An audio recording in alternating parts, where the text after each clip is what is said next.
So Wednesday night was the meeting of the members at Common. The official Common business, of course, is handled there. And it was quite a momentous meeting for Common and Common's future. When this picture came up on the slides, Randy Dufault could not keep his emotions in check, and he got very emotional. And frankly, that really touched me, and I think most of the people there. We all really do miss Al Barca, and so Randy gave a little tribute to Al. And then Randy discussed Common's financial situation, and he was very frank about the fact that Common is losing money rapidly. Common right now has a reserve of $1.6 million in the bank, and it's projected that Common will lose $800,000 this year. So that's half of the reserve that would be gone, and so that's a pretty serious thing, and they're trying their best to minimize that. And that minimizing is going to involve some really significant cuts, and those cuts are really going to make a difference. I think it'll help Common get back on their feet, perhaps, but it's going to make a really big difference in the way this organization works. To a real problem that occurred here. Quite frankly, these are some projections that we made just a day or two before we arrived here. But if we were to do nothing at this point, at the end of 2009, Common would suffer about an $834,000 loss. As you saw on Dan's charts, we suffered through losses the last 2 years. 2 years ago, 2007 was fully expected, and in fact that was about the planned loss for 2007. We made a huge investment in changing the organization around from the 2 conference a year model that it had been using for years. And you saw, I think we were doing the right things. The trend lines were all in the correct direction until the second half of last year. And of course, last year we truly were on track for at least a balanced budget. And of course, we had made this investment, balanced budget, positive. It's all great going forward. Needless to say, an $834,000 loss. Even though we have an incredibly healthy reserve, we do. We've got some money in the bank, but that would put us in a real untenable position if we just did nothing at this point. The plan for Orlando will be to have 15 total session rooms. We'll cut the size of the conference down, cut the length of the conference down by 1 day. Expo right now, it runs 3 days. It's really kind of a 2-day and then just this little piece of a 3rd day. We can achieve some real expense reductions if we actually limit it to just 2 days. That doesn't mean that we would reduce the number of hours available in the expo, but we would reduce the overall length to 2 days. We essentially have social events available for every evening of the conference. The plan would be to remove one of those unless we can find sponsorship. Right now we subsidize the liquor, beer, and wine in the social events. In some events it's complimentary, and in some events it's $2. Hard liquor is tremendously expensive in a hotel banquet setting, so we would simply eliminate that and limit it to wine and beer in terms of what Common can subsidize. The main event, again, same situation as the evening event that's kind of on the bubble here. If we can find sponsors, we can have a great big main event. But lacking that, we need to manage the overall size of the main event. Lab rooms, I believe there's 3 on site here. That would be 1 in Orlando. Lab room is a very, very expensive resource, so we need to. That's a key part of our technology costs.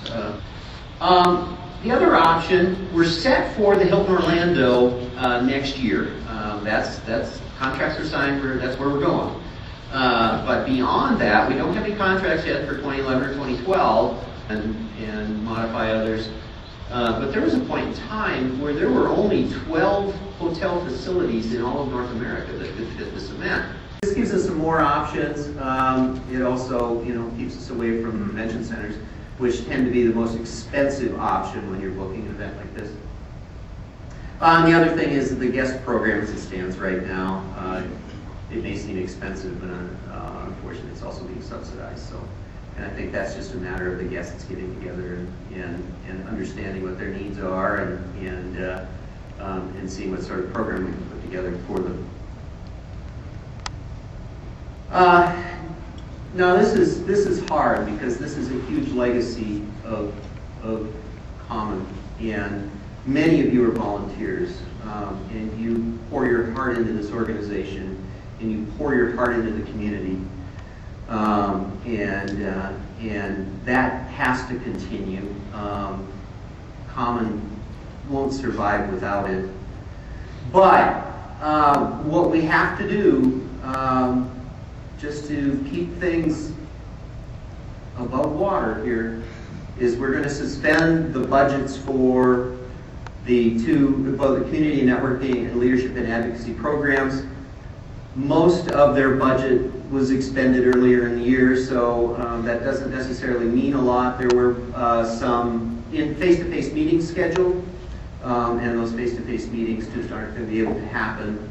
The strategic education team, its budget is being reduced by half, and they had a meeting planned for next month, almost this month, a face-to-face meeting, and just really under an emergency approval, we needed to cancel that. There still is a face-to-face meeting for the set in plan for later in the year. This next one's pretty key and will have a huge impact on everyone, in that there will be a volunteer registration rate. We don't know what that rate will be yet, but everyone, including the board of directors, including the president, including the executive committee, will need to pay a registration in Orlando. We just can't avoid that. Now, speakers are a special case. Speakers, if you speak at one session, certainly even if you don't volunteer in any other capacity, if you speak at one session, you're a volunteer. Therefore, you certainly qualify for the volunteer rate. For the second to fifth sessions, those will account for 25% off of the balance of the registration. And so a speaker presenting 5 sessions would have a full complimentary registration. The actual just dedicated complimentary registrations would be for the tech team only. The tech team also would receive housing and travel, and the reason for that is that our tech team is volunteer. And because of that, we do not have to employ a commercial organization to come and do technical support for us at the event. The executive committee is also kind of a special case, and this kind of sits within the association space too. Your executive committee has to be here under the bylaws, so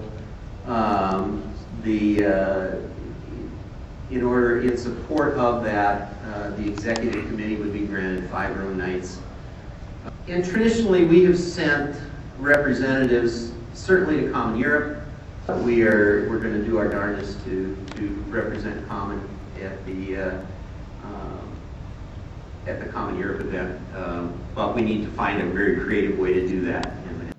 What that means to me personally is that as a speaker, I can do 5 sessions and get complimentary admission, but I can't get any other reimbursement, which means that I would have to pay for the cost of hotel and travel on my own. Now, I'm perfectly willing to work for free. I love helping the community, and I do so in many ways, and Common is only one of those ways. But based on past experience, it sounds like Common is asking me to spend about $2,000 on hotel and travel in order to come here. And I just can't do that. It's my own personal $2,000, and I just can't afford it. So based on what Randy said, this is probably my last comment.